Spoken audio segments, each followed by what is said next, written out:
সাজানো বাড়িঘরকে ভেঙে চুরে এভাবে শেষ করে দিল। ঘরের সামনে যাইলে টিন গালা আকাম করেছে, কারখানা জিনিস আকাম করেছে, ভালো ভালো জিনিসকে। আল্লাহ সহিক যদি থাকে আমার বিচার আমি পাবো দেখতে।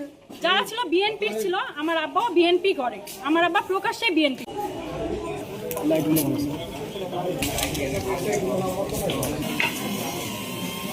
আমি লিখ ভেঙে তো জামাত ভেঙে দোকান আফসোস ছিল না, তো বিএনপি বিএনপির বাড়ি ভেঙে দিলে রে, এতে ব্যক্তিগত গ্রাজে এটা একটা যুক্তির কথা হলো।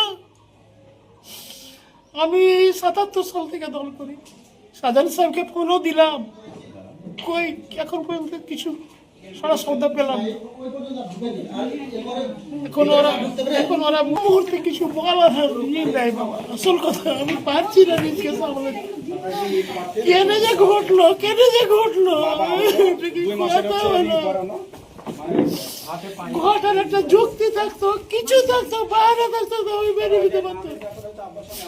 আমাকে কিছুই ভালো লাগে না। আল্লাহ সহিক যদি থাকে আমার বিচার আমি পাবো দেখতে। কি বলবো বাবা, আর কি করবো? এটা একটা যুক্তি হলো।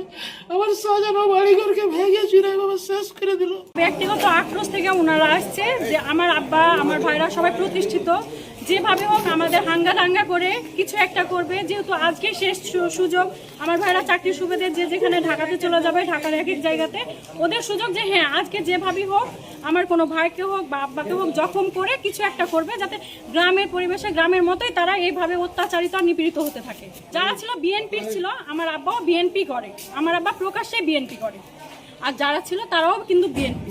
তাদের একটা ব্যক্তিগত আক্রোশ যে আমরা বিএনপি করছি, আমরা আমাদের মতো মাইর খাচ্ছি, ঘুরে বেড়াচ্ছি, তারা কেন প্রতিষ্ঠিত হবে, বাইরে থাকবে। সেই ইটখানে আমার ভাইয়া ফেলে দিলে, আর আমরা ভেঙে আমরা কি মারছে। ঘরের সামনে যাইলে টিন গালা আকাম করেছে, কারখানা জিনিস আকাম করেছে, ভালো ভালো জিনিসকে। কেন করে হারা বাহির হবো? আর কি নিয়ে এসেছিল হাতে? ওরা কাতা ছিল, ইট ছিল, লাঠি ছিল, তোমার বড় বড় কাতা ছিল। এম মেম্বার দেখে দিছে, এম মেম্বার নিজে দেখে দিছে, ইশারা দিছে, এমনে সান্ধাইতে কইছে, অমনে সান্ধাইতে কইছে। আমি টোটাল এস্টিমেটটা আমি যদি না করতে পারি, আমার বাবা এখানে আছেন, আমাদের গেটটাই তো হচ্ছে এসএস গেট, অনেক টাকা দিয়ে আপনারা দেখছেন সেটা। তারপরে আমাদের ড্রয়িং রুমটা ভাঙছে, সোফা সেটগুলা বের করে দিয়ে আগুন দিয়ে পুড়িয়ে দিয়েছে, আমাদের ভিতরে দরজা ধাক্কা দিয়ে ভাঙছে, আমাদের আসবাবপত্রগুলো ভাঙছে, এবং তারা আরো ক্ষয়ক্ষতি করার চেষ্টা করছিল, ভিতর পর্যন্ত আসতে পারে না। বাড়ির পিছন দিয়ে অ্যাটাক করছে তারা, আমাদের ব্যবহারযোগ্য জিনিসপত্র, তারপরে হচ্ছে ওই গাছপালা কেটে গেছে, তারপরে হচ্ছে আমাদের নলকূপটা